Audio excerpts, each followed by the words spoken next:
안녕하세요. 순환성형외과 대표 원장 정경인입니다. 저희가 오늘 안면 거상에 대해 짧고 굵게 네. 궁금했던 점만 팩트만 알고 싶어서 원장님 모셨습니다, 원장님. 네네.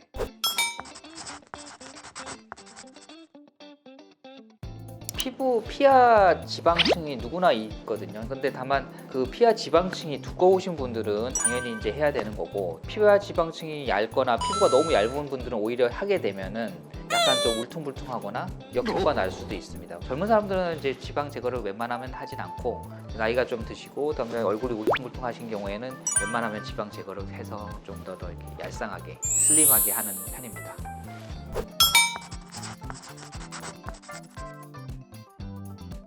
네, 당연히 가능하죠. 오히려 이제 일반적인 상황보다 훨씬 더 유리한 상황인데, 그게 왜 그러냐면은 거상을 하기 위해서는 반드시 피부를 박리를 하고 그 밑에 조직하고 이제 분리를 하는데, 그 과정에서 밑에 피하 지방층 그리고 스마스층이 눈에 이제 보이거든요. 필러나 아니면 이물질 같은 거는 이제 눈에 보이는 경우에는 거의 다 100% 제거가 가능하죠. 다만 이제 너무 이렇게 유착이 심하거나 아니면 조직 깊숙하게 파고들어 있는 경우에는 100% 제거가 되지 않지만, 일반적인 상황보다는 훨씬 더 유리한 상황입니다.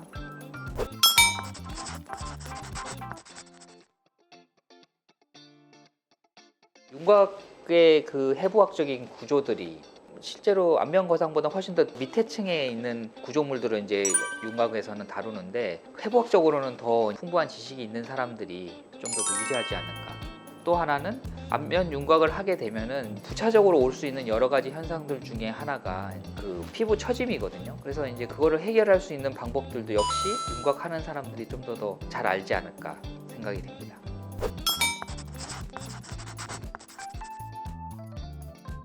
보통 이제 나이가 들면은 이제 피부 처짐에 의해서 얼굴이 넙대대해 보이는 그런 현상이 생기거든요. 결국은 리프팅을 통해서 개선이 되는 거니까 윤곽하고 같은 효과를 누릴 수 있는 거죠. 다만 이제 뼈를 자르지 않아도 그 효과를 누리는 거는 노년층에 하나는 거죠.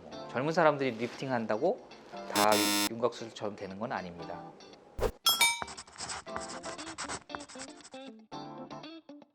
그거는 좀 맞지 않습니다. 왜냐하면 안면 거상 같은 경우에는 피부 절개를 하고 절제를 해버리기 때문에 사실은 너무 자주 하게 되면 흉터도 심해질 수도 있고 또 흉터도 또 나빠질 수도 있으니까, 보통은 제대로 이게 시술을 하거나 수술을 했을 경우에는 1년보다는 더 오래 가는 게 보통입니다. 그러니까 실리프팅은 그거보다 좀 짧게 주기가 발생해서 6개월이나 1년 만에 하는 경우는 흔한데, 안면 거상 같은 경우는 피부 처짐을 거의 대부분 제거했다고 하면은 최소 5년 이상 간다고 봅니다.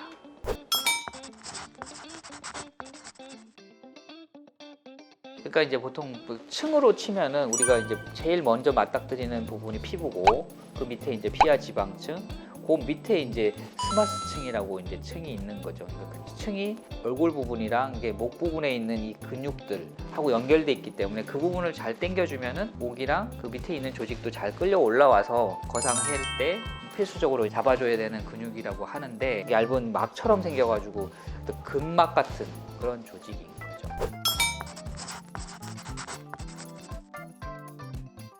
일반적으로 모든 수술에 대해서 생기는 부작용들 하고 동일합니다. 그러니까 뭐 염증, 그다음에 출혈, 그다음에 여긴 특이한 이제 구조물들이 많이 있으니까 뭐 예를 들어서 신경 손상, 그다음에 뭐 비대칭 이렇게. 근데 기타 등등 많이 생길 수 있으나 이제 실제로는 그런 부작용이 생길 수 있는 확률은 사실은 많지는 않기 때문에 경험 많은 의사들한테 했을 경우에는 거의 없다고 보시면 됩니다. 우선 뭐 다들 뭐 공포가 있는 이유 중에 하나가 절개해서 잘라내고 그다음에 이제 그거를 갖다 꼬매는 그런 과정을 이제 다들 무서워하시거든요. 근데 실제로는 부작용이 있는 걸로 따져봤을 때는 실제로 굉장히 안전한 수술이고요. 다만 그 심리적인 공포를 극복하는 데 있어서 이제 안전하다는 거를 저희도 이제 유튜브를 통해서 많이 홍보하고 있으니까 뭐 그렇게 걱정 안 하셔도 될 것 같습니다. 지금까지 시너지 성형외과 대표 원장 정경인이었습니다.